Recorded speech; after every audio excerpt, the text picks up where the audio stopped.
Imagine if the richest, most powerful man in the world walked up to you and asked, "Is there anything I can do for you?" And you told him, "Yes, move. You're blocking my sunlight." That's exactly what happened in ancient Greece, when Alexander the Great met a man who didn't care about gold, armies, or power. Because he lived in a giant clay jar. Well, technically, it wasn't even a barrel, but we'll get to that. Long before minimalism became a lifestyle trend on Instagram, there was Diogenes of Sinope, the original less is more guy. Born around 412 BCE in the Greek city of Sinope, modern-day Turkey, Diogenes had a fairly normal start in life. His father was a banker. His hometown was known for trade. He could have lived comfortably. But somewhere along the way, Diogenes decided life was too short to waste on stuff. Instead of chasing wealth, he started chasing nothing, literally. He moved to Athens, home of great thinkers like Plato and Socrates, and decided to become a philosopher.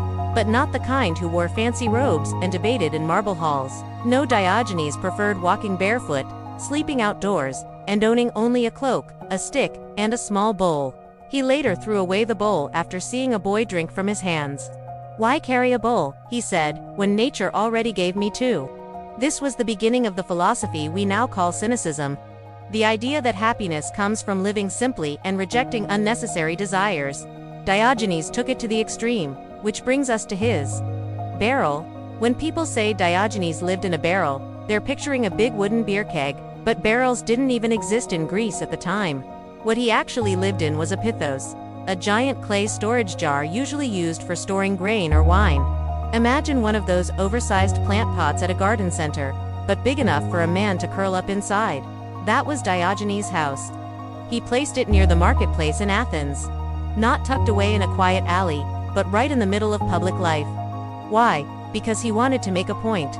He believed a good life didn't require walls, doors, or even privacy. If you can nap in a jar next to a busy street and not be bothered, you've mastered contentment. Naturally, this drew attention. And not always the good kind. People mocked him, threw scraps at him, even called him the dog for his shamelessness. Diogenes embraced the insult. "Yes," he said, "I am a dog.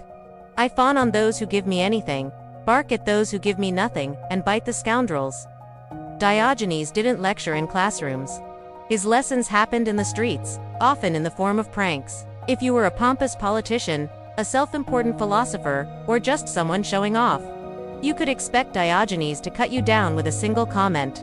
One of his favorite pastimes was walking through Athens in broad daylight holding a lantern.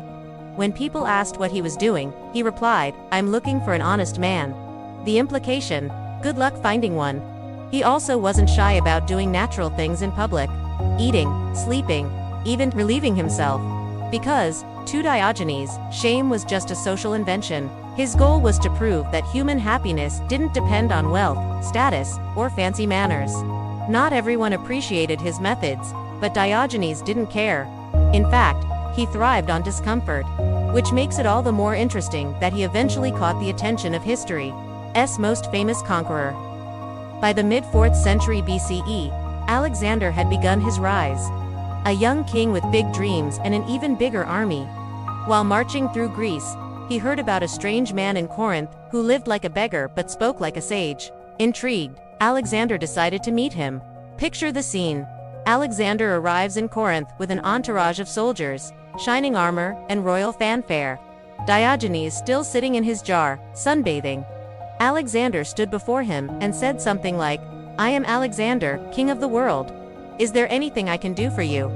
Diogenes, without even sitting up, replied, "Yes, step aside. You're blocking my sunlight." For a moment, there was silence.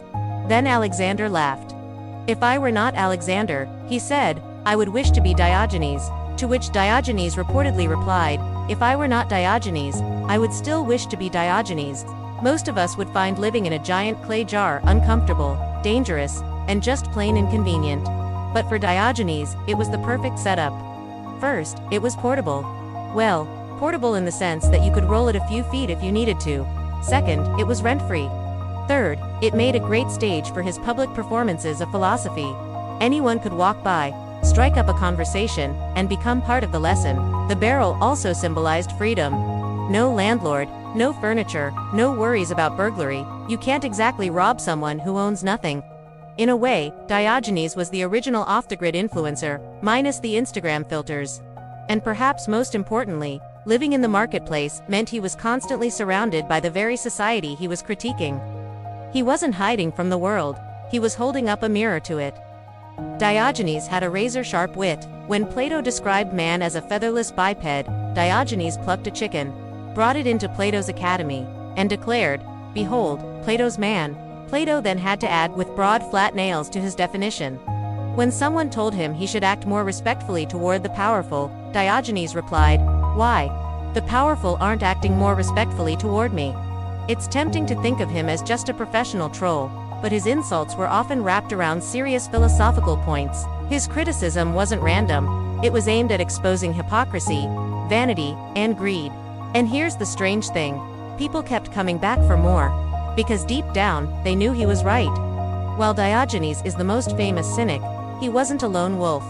His ideas influenced a whole network of philosophers who later shaped Stoicism, a philosophy still popular today. Zeno of Citium, the founder of Stoicism, studied under Crates, a student of Diogenes. The Cynic's belief in self-sufficiency, virtue over wealth, and freedom from fear became core Stoic principles. So, in a way, every time you see a self-help book telling you to focus on what you can control and ignore the rest, you can thank the guy in the barrel. Ancient sources can't quite agree on how Diogenes died. Some say he held his breath until he suffocated, which, if true, is impressively stubborn. Others say he ate raw octopus and got food poisoning. Another version, he was bitten by a dog. However, he died. One thing's clear, his funeral was nothing like his life. The people of Corinth honored him with a marble column topped by a statue of a dog, a nod to the nickname he had worn so proudly. Over 2,300 years later, Diogenes is still remembered, not just for the jar, but for the attitude. He became a symbol of freedom from materialism, a human reminder that more stuff isn't always the answer. Artists painted him, writers quoted him, and even today, people reference him when talking about minimalist living. Of course, few minimalists take it as far as sleeping in a giant clay pot, but the spirit remains. So what can we learn from the man in the barrel? Maybe that happiness doesn't come from the size of your house, the number of your possessions, or the amount of your followers, but from how little you actually need to feel content. Diogenes didn't reject wealth because he couldn't have it. He rejected it because he saw how often it made people miserable. His jar wasn't a prison. It was a stage, a soapbox, and a shelter all in one. And perhaps most importantly, he reminded even the mightiest ruler on earth that sometimes, the best thing you can do for someone is to get out of their sunlight. Thanks for joining me on this little sunlit stroll through ancient Greece. If you enjoyed meeting the world's most stubborn minimalist, give this video a like, and maybe share it with a friend who has too much stuff in their Amazon cart.